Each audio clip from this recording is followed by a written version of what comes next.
ప్రభునందు ప్రియులారా, మీ అందరికీ ప్రభువైన యేసుక్రీస్తు నామమున శుభములు. నేటి ఆలోచన, టుడేస్ థాట్. మీరు చెప్పేదానికంటే మీరు చేసేది ఎక్కువ ప్రభావాన్ని చూపుతుంది. Stephen Covey. What you do has far greater impact than what you say. నేటి ధ్యానాంశము, గురువుకు ఉండవలసిన 3 ప్రధానమైన లక్షణాలు. తల్లిదండ్రులే తొలి గురువులని మన పెద్దలు చెప్పటం మీరు వినే ఉంటారు.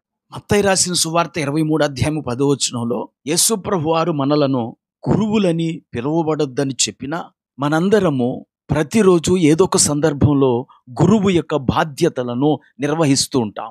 స్నేహితులకు తెలియని విషయాలు చెప్తూ ఉంటాం, పిల్లలకు వారి ప్రవర్తనను గురించి బోధిస్తాం, అలాగే దైవజనులైతే విశ్వాసులకు బోధిస్తారు, అలాగే పెద్దలు చిన్నవారికి సూచనలు ఇచ్చి బోధిస్తూ ఉంటారు. గనుక నేటి వీడియోలో గురువు యొక్క 3 ప్రధానమైన గుణములను గురించి మీతో చెప్పాలని ఆశిస్తున్నాను. ఈ 3 లక్షణాలు యేసు ప్రభువులో మనం చూస్తాం. మొదటి లక్షణం అధికారము.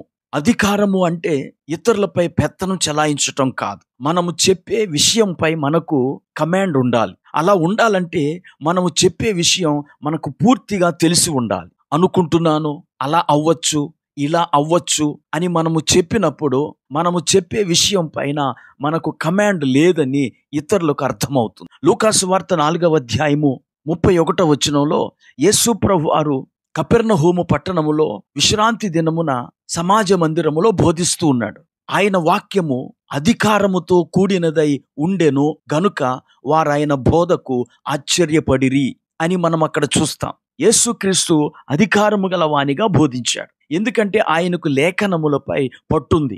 లూకా రాసిన సువార్త 2వ అధ్యాయంలో ఆయన 12 సంవత్సరాల వయసులోనే బోధకుల మధ్య కూర్చుండి వారిని ప్రశ్నిస్తూ వారి జవాబులను వింటూ ఆయన లేఖనములపై పట్టు సంపాదించారు. అలాగే ఆయన జ్ఞానమందు వర్ధిల్లాడు. శాస్త్రులు పరిసయ్యులైతే అలా బోధించేవారు కాదు. మార్కు సువార్త 1:22లో ఆ విషయాన్ని మనం చూస్తాం.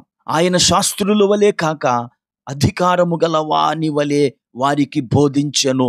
ప్రియులారా, యేసు అలా బోధించినప్పుడు ఆ బోధ వింటున్న వారికి విడుదల కలిగింది. అక్కడున్న చీకటి శక్తులు పారిపోయాయి.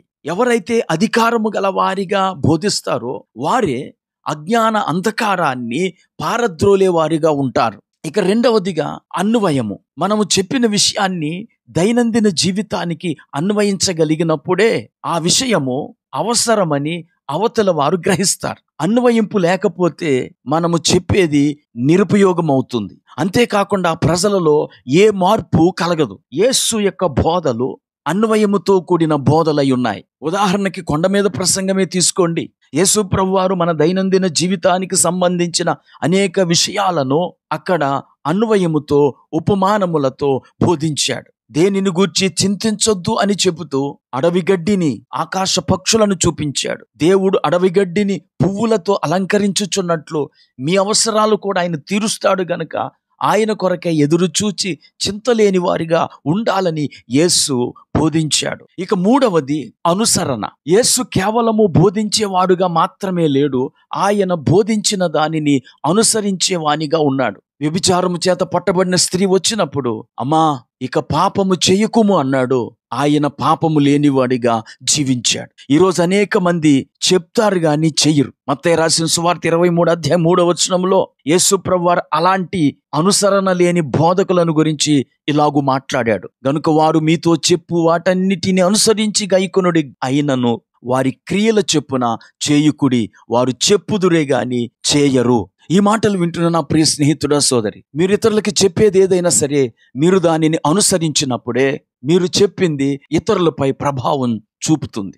యేసు బోధలు ఎందుకంత ప్రభావభరితమైనవి అంటే ఆయన మాదిరి కల బోధకుడు. మనము కూడా మందకు మాదిరులముగా ఉండాలని ఆయన కోరుతున్నాడు. ప్రార్థన చేసుకుందాం. కృపా కనికరము కలిగిన మా తండ్రి, నీకు వందనాలు. ఈరోజు అనేక మంది ఏదో సందర్భంలో ఇతరులకు చెప్పేవారిగా ఉన్నారు. అయితే అలా చెబుతున్న మేము ఎలాగుండాలో ఈ వాక్యం ద్వారా మాతో మాట్లాడారు. అనుసరణ, అన్వయము, అధికారము అనే ఈ 3 లక్షణాలు మేము కలిగి ఉండుటకు సహాయం చేయమని యేసుక్రీస్తు నామములో ప్రార్థించి వేడుకుంటున్నాము.